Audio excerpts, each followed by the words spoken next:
La semaine prochaine, je vais repartir sur des cours en présentiel. Et puis cet été, où donc sur juillet et août, il y a donc 4 cours de 2 semaines programmés, de chacun à un niveau différent. Le cours en ligne peut être comme une préparation à la venue à Montpellier.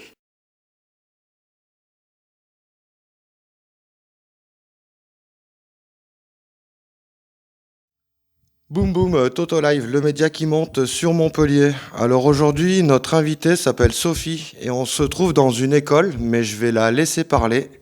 Alors Sophie, bonjour. Bonjour. Eh ben, dis-nous tout. D'accord. Alors ici, c'est une école de français pour les étrangers, pour des adultes étrangers qui viennent prendre des cours en France dans le cadre de séjours linguistiques. C'est-à-dire que ce sont des gens qui n'habitent pas en France, mais qui viennent donc pour une courte période pour s'immerger dans la langue et la culture française. D'accord. Je crois que surtout tu nous donnes ce rendez-vous aujourd'hui. On est là essentiellement. Tu souhaiterais nous parler non pas de tous les niveaux que tu peux proposer, tous les cours qui soient en ligne ou en présentiel. Tu aimerais surtout nous parler de cette période que tu as traversée depuis 2020 et qu'en est l'école aujourd'hui. Oui. Alors, effectivement, vu que donc ce sont des étrangers qui viennent de l'étranger, qui n'habitent pas ici, évidemment, dans le contexte de la pandémie, ça a été compliqué. C'est-à-dire que très concrètement, en 2020, tous les séjours ont été annulés. Je n'ai fait aucun cours en présentiel ici. Et par contre, j'ai rapidement réussi à basculer sur des cours en ligne. Donc j'ai proposé beaucoup de cours en ligne pendant toute cette période et je continue depuis ce moment. Et voilà, et donc actuellement, ça reste encore l'essentiel de mon activité. Mais dès la semaine prochaine, je vais repartir sur des cours en présentiel. Eh ben, d'autres choses à rajouter. Enfin, j'imagine, ça a dû, du coup, de passer du cours en ligne au cours en présentiel. Est-ce que les ambiances sont différentes? Est-ce que tu as dû travailler pour retrouver cette ambiance qui pouvait y avoir dans tes cours en présentiel, qui justement sont plus délicats à avoir avec une séparation, vu que c'est un lien virtuel? Alors oui, bien sûr, c'était vu que la caractéristique de Méditerranée Vous, c'est à la fois faire les cours ici dans l'école, mais aussi et surtout aller à la rencontre des gens, des habitants de la France, de tout ce qui se passe en fait dans ce pays. Donc c'est les cours de l'après-midi où on sort et on va rencontrer des gens et discuter avec des gens pour comprendre vraiment comment fonctionne la société française et pratiquer le français avec toutes sortes de personnes différentes. Là, évidemment, avec le cours en ligne, c'était plus possible de faire ça. Donc, j'ai dû réadapter, évidemment, complètement mon enseignement à ce niveau-là. D'autant que les cours en ligne, en général, c'est une fois par semaine et sur une fois 1 heure et demie par semaine. Certaines personnes prennent 2 fois 1 heure et demie par semaine, mais globalement, la moyenne, c'est une fois 1 heure et demie par semaine, ce qui n'a évidemment rien à voir avec le fait de venir ici pour une semaine complète, où on travaille en fait de 9 heures le matin jusqu'à 5 heures de l'après-midi, non-stop. Donc, c'est pas du tout le même type d'enseignement, oui. C'était très différent. Ce qui était chouette, moi, ce que j'ai bien aimé, c'est le fait de pouvoir en fait se voir pendant des longues périodes, un petit peu chaque semaine, mais pendant une longue période. Donc, ça permet de faire un travail de fond. Et du coup, moi, ce que j'en ai conclu, c'est que, en fait, on peut vraiment bien, très bien mixer les deux.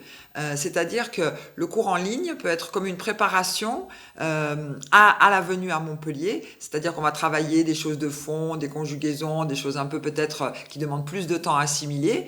Et le cours à Montpellier va devenir, en tout cas je vais le concevoir comme ça, comme la mise en pratique de tout ce qu'on aura pu voir avant durant le cours en ligne. D'accord.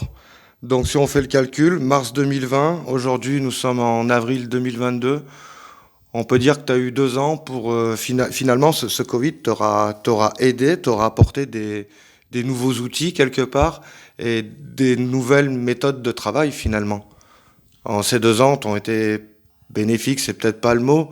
Enfin, c'est pas, enfin, en tout cas, pour moi, personnellement, j'ai pas trouvé ça très bénéfique comme période, mais bon, du coup, on peut dire que quelque part, ça t'a apporté une flèche de plus à ton arc, quoi. Oui, bah en fait, oui, exactement, paradoxalement, hein, parce que évidemment, à la base, quand j'ai créé Méditerranée-vous, c'est vraiment pour être avec des gens, rencontrer des gens et leur faire découvrir l'environnement ici en France. Donc là, évidemment, dans le cours en ligne, c'était totalement différent. Mais c'est vrai que finalement, au fil du temps, au fil de toute cette période, j'ai découvert aussi d'autres avantages au cours en ligne que j'espère faire partager à mes étudiants. En tout cas, ça marche bien, donc je pense que les gens sont contents, qu'ils y trouvent aussi leur compte, que ça a certains avantages, indéniablement, le cours en ligne. Voilà. D'accord. Donc je suppose pour ceux qui nous connaissent pas ou qui ne te connaissent pas, retrouveront toutes les infos en dessous de cette vidéo sur le post que tu feras via Internet, par le biais de X ou X réseaux sociaux. Je ne connais pas les réseaux que tu utilises. Tu utilises quel réseau justement pour communiquer? Oui, alors nous on est présent sur Facebook et LinkedIn principalement, et puis surtout donc il y a un site, le site internet de Méditerranée-vous, donc méditerranée-vous.fr qui va s'afficher si c'est bien fait dessous, et où là on a donc toutes les annonces sur les prochains cours, les dates, les prix, etc. Et notamment, bon ben là j'attends avec impatience, bon ben déjà ce printemps. Et puis cet été, où donc sur juillet et août, il y a donc 4 cours de 2 semaines programmés, de chacun à un niveau différent, donc pour les semi-débutants, pour les intermédiaires, pour les avancés et pour les professionnels interprètes. Donc j'espère que cette année, vous serez au rendez-vous et que je vous retrouverai nombreux. Voilà.